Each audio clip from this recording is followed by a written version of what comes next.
great interviewing you on the radio, but to be with you in person is even better. Thanks, Alex. Thanks for doing the interview. Yeah, I'm really happy to be talking to you. How's the tour going? The tour's been going really great. Machine Head is a great band. Play them on my station, and Suicide Silence is a new band that a lot of people are finding a lot of interest in, and the guys in the opening band, Arcadium, very interesting band too. I like the front man. He's very, very, very timid backstage. When he gets out on stage, he really, you know, besides the fact he looks like he weighs about 80 pounds, he really has got a great persona, and I was surprised. So I think that band's going to have some good things if he eats a couple of cheeseburgers, you know.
EndGame, it's getting just incredible reviews everywhere. I was in a coffee shop today and just opened up the Dallas Observer, and there were two just raving reviews saying it's one of your best albums ever and really avant-garde. What is the message of EndGame?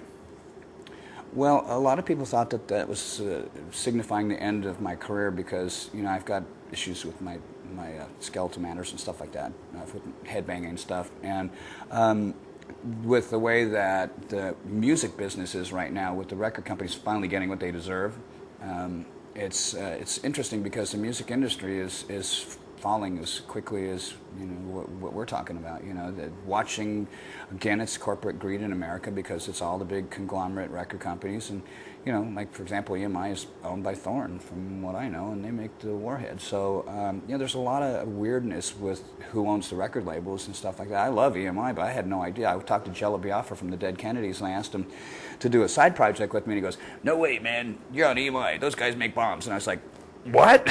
So I had no idea. And of course he told me that Oldsmobile made machine guns for the Nazis too and stuff like that, which totally tripped me out, but I had no idea.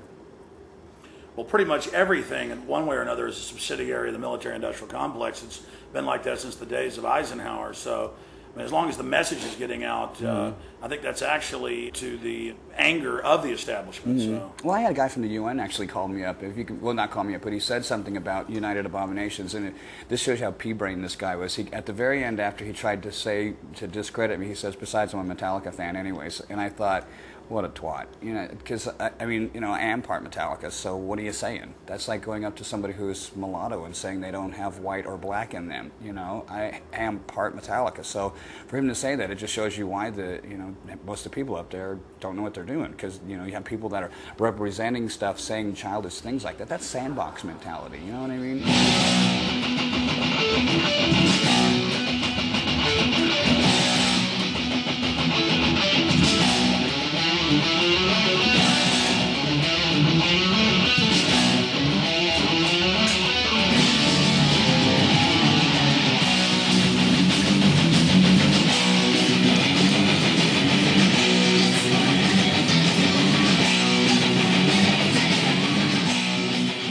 When you talk about EndGame, you talk about these greedy, corrupt megacorporations.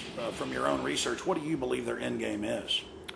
Well, I believe it's the same thing you and I both believe. Me as a Christian, I believe that it's one world government, one world currency, and you know, it's part of my belief. If I said so in Holy Wars, you know, it's part of the master plan. It's what I believe. I ascribe to that when I became a Christian. I know that there's going to be a cataclysmic ramping up of all of these things that we're seeing right now, and it gets worse and it gets worse and it gets worse, and we're watching our country disintegrate right now, and it's scary. You know, when I start thinking that I'm going to be moving with Sean Drover back up to Canada, that's scary. You know, and that's what EndGame is all about. It's about educating our fans and showing them a little bit about what's going on within the previous administration, and you know, things haven't changed at all, and it's just more of this whole people being run by the people who have the money.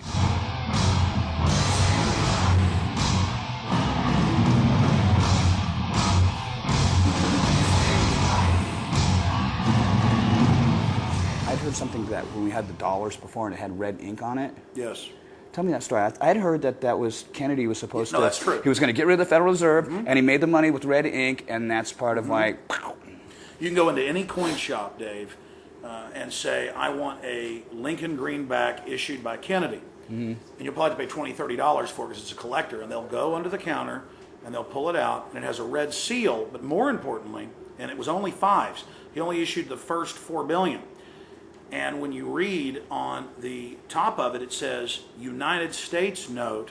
Nowhere does it say Federal Reserve. So it was pre-1913 when the private banks took over. And he signed the executive order to fully phase out, because he didn't want to do it overnight because that would cause some problems, to fully phase out the private banks that had taken over the issuance of currency and credit. And from talking to all the top real researchers on JFK, it wasn't making the decision to pull it out of Vietnam. That was part of it. It wasn't the decision to stop trying to have war with the Soviets. It wasn't the decision to not continue the Bay of Pigs. The main reason they killed him was what you just said, because he was going to take the power away from the money changers. That's what I heard. In fact, I'll mail you a Lincoln greenback. I'll take it.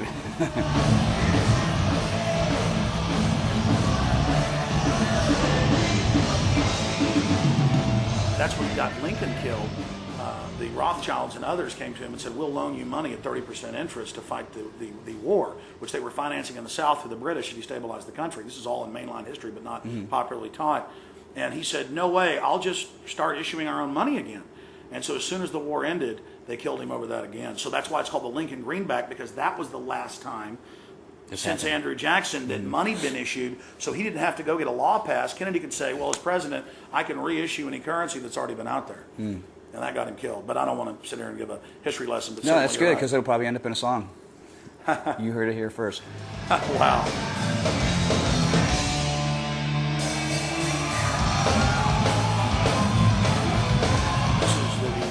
Pick of the week by the Dallas Observer for all the concerts going on in Dallas. And it's Justin's Pick of the Week.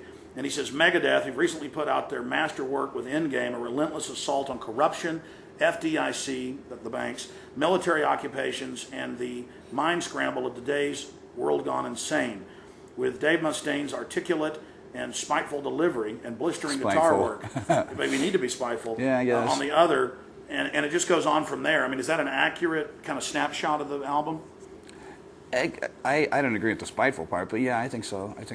It's certainly about the topics, but I think any 10-year-old can read the lyrics and say that's what this is all about. And it's much more deeper than that. Each one of those songs is it is about those things, but it's so much more deeper. It's not like me just sitting on the fence and casting aspersions. It's really getting into the game and saying this is what it feels like to take a hit. You know what I mean?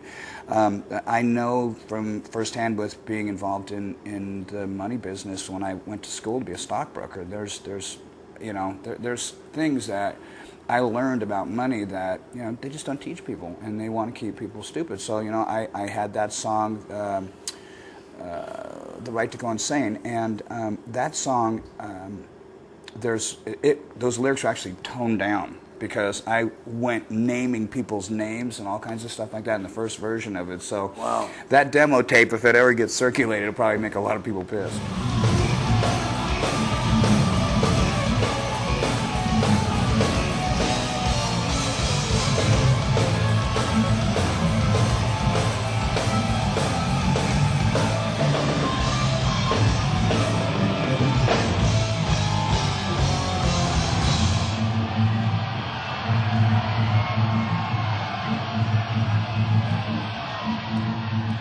We figure the songs out while we're here. When we do something like this, we get the song in pieces. Like, this is the rhythm track. I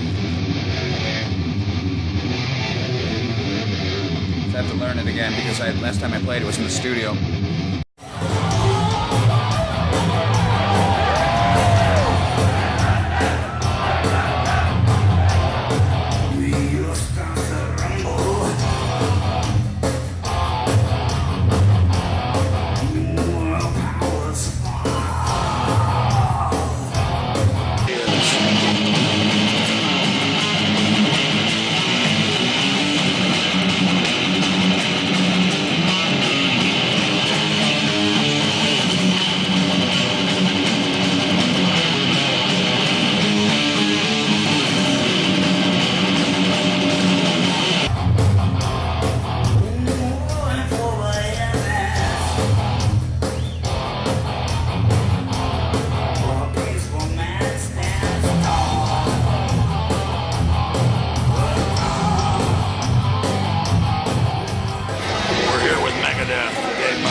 great interviewing you on the radio, but to be with you in person is even better. Thanks, Alex. Thanks for doing the interview. Yeah, I'm really happy to be talking to you. How's the tour going? The tour's been going really great. Machine has a great band. Play them on my station, and Suicide Silence is a new band that a lot of people are finding a lot of interest in, and the guys in the opening band, Arcadium, very interesting band too. I like the front man. He's very, very, very timid backstage. When he gets out on stage, he really, besides the fact he looks like he weighs about 80 pounds,